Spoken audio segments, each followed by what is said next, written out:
এই রকম হাতে মাখা বরবটির তরকারি, যেটা কিনা রুটি, পরোটা, লুচি সব জিনিসের সঙ্গে খেতে ভীষণ ভীষণ ভালো লাগে। এইভাবে যদি তোমরা বানিয়ে নাও একদিন রাত্রে রুটির সাথে, তো একটু অন্য ধরনের হয় আর খেতে অসম্ভব ভালো লাগে। দেখে নাও আমি কিভাবে বানাচ্ছি। নমস্কার, কেসি কিচেনে সবাইকে স্বাগত। আজ আমি নিয়ে এসেছি একটা বরবটির রেসিপি। দেখো, কিছুটা এক মুঠো বরবটি নিয়ে এইভাবে ছোট ছোট করে কেটে নিয়েছি। খুব ছোট নয়, তবে একটু ওর মধ্যে 1 ইঞ্চির মতো করে কেটে নিয়েছি। প্রথমে বরবটিগুলো আমি পরিষ্কার করে ধুয়ে নিয়েছি, তারপর কেটেছি।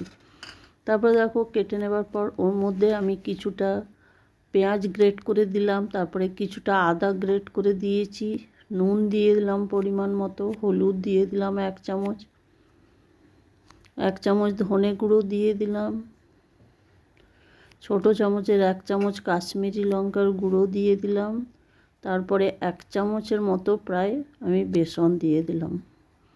বেসনটা দিয়ে দেওয়ার পরে দেখো, উপর থেকে আমি কাঁচা তেল দিয়ে দিলাম। এইবার কাঁচা তেল, সর্ষের তেল দিয়ে আমি এটাকে খুব ভালো করে মেখে নেব। একদম পুরো ভালো করে মেখে নিতে হবে এটাকে।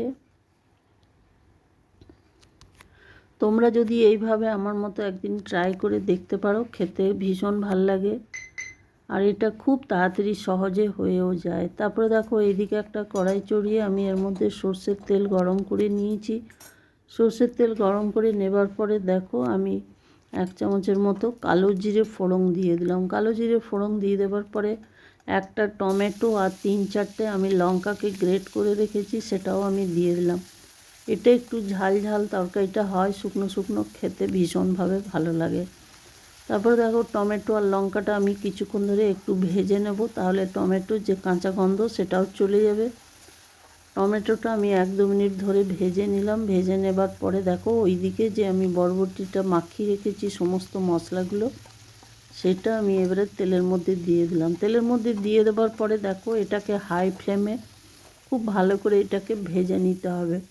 তোমরা যদি চাও তো এর মধ্যে রসুনও দিতে পারো। আমি রসুনটা দিইনি, কেন কি রসুনটা তোমরা ইচ্ছা করলে দিতে পারো।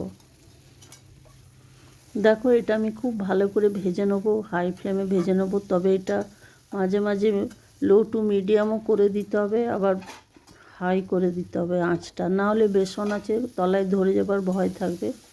আর এটা যেহেতু আমি কম তেলে বানাচ্ছি, সেই জন্য লো টু মিডিয়াম বা হাই মাঝে মাঝে করে আর কম করে দিতে হবে গ্যাসটা। তারপরে দেখো, ওইদিকে যে আমি থালাটাতে মশলাটা মাখিয়েছিলাম বা বরবটি দিয়ে মশলাটা মাখিয়েছিলাম, সেইটা আমি ধুয়ে একটু দিয়ে দিলাম। কেন কি এটা আমি ভীষণই কম তেলে বানাচ্ছি বলে এটা ধরে নিচ্ছে, যেহেতু বেসন আছে। এটাকে কিন্তু খুব ভালো করে কিন্তু ভেজে নিতে হবে বা কষে নিতে হবে, নাহলে বরবটির সাথে যে মশলা সেটার কাঁচা গন্ধটা চলে আসবে। খানিকক্ষণ ধরে আমি এটাকে ভেজে নিলাম। ভেজে নেবার পর ওইদিকে আমি যে গরম জল করে রেখেছি সেটা আমি দিয়ে দিলাম।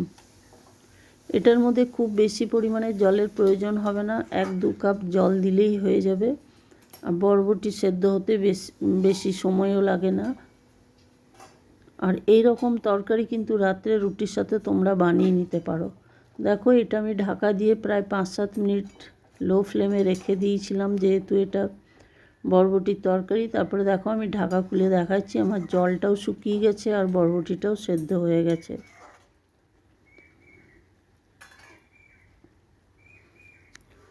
তোমরা তো অনেক রকমভাবে বরবটি বানিয়ে থাকো, একদিন এইভাবে আমার মতো বানিয়ে দেখো, খেতে অসম্ভব ভালো লাগবে। তারপরে দেখো, তরকারিটা হয়ে যাওয়ার পর আমি কিছুটা ধনে পাতা দিয়ে দিলাম। তোমাদের কাছে যদি ধনে পাতা না থাকে তো কসুরি মেথি যদি থাকে তাহলে তোমরা কসুরি মেথিও দিতে পারো। আমার কাছে যেহেতু ধনে পাতা ছিল, আমি সেই জন্য ধনে পাতাটাই দিলাম। ধনে পাতাটা দিয়ে দেওয়ার পরে দেখো, আমি গ্যাসটা আগেই বন্ধ করে দিয়েছি। তারপরে আমি ঢাকা দিয়ে কিছুক্ষণ স্ট্যান্ডিং টাইমে রেখে দিলাম। রেখে দেওয়ার পরে দেখো, আমি ঢাকা খুলে দেখাচ্ছি তরকারিটা আমার কত সুন্দর আর কত লোভনীয় হয়েছে। আমার রেসিপি যদি তোমাদের ভালো লেগে থাকে তো লাইক, শেয়ার ও কমেন্ট অতি অবশ্যই করে দিও। নতুন বন্ধুদের সাবস্ক্রাইব করার অনুরোধ রইল। তোমরা ভালো থেকো, সুস্থ থেকো। ফিরে আসছি পরের কোনো রেসিপি নিয়ে। ধন্যবাদ।